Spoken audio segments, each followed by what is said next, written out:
Brightspeed is bringing high-speed internet to underserved communities in the Southeast. News 4's Mackenzie Foster joins us live in studio. So Mackenzie, you were there during Brightspeed's announcement. What can you tell us this evening?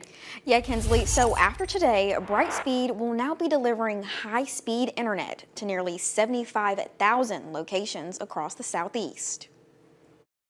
Nearly 12% of Alabama does not have access to fast internet. They get internet less than 100 over 200 megabytes per second or slower. Brightspeed's purpose is to deliver high-speed internet to rural communities. According to the Government Affairs Director, nowadays it's a necessity to have a quality internet connection. Connectivity truly it can be a life-saving and a life-changing thing for communities. Senator Tommy Tuberville is glad Brightspeed is pushing this initiative. Tuberville thinks making fast internet accessible will lead to children getting a better educational foundation. He's comparing this to when children were learning from home during the COVID pandemic. We're 27th in the world in education. That's not good. I mean, we need to be closer to number one, if not number one.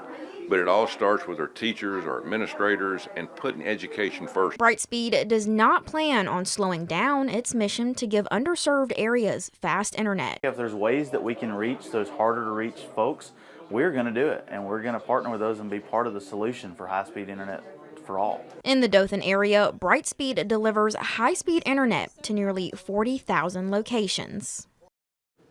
Currently, Alabama ranks 24th in the nation when it comes to high-speed internet coverage. Brightspeed's goal is to push the state higher in that ranking. Kinsley? Mackenzie Foster, thank you for that report. The work of Brightspeed doesn't stop there. The company gifted the nonprofit Friends of the Library $2,500.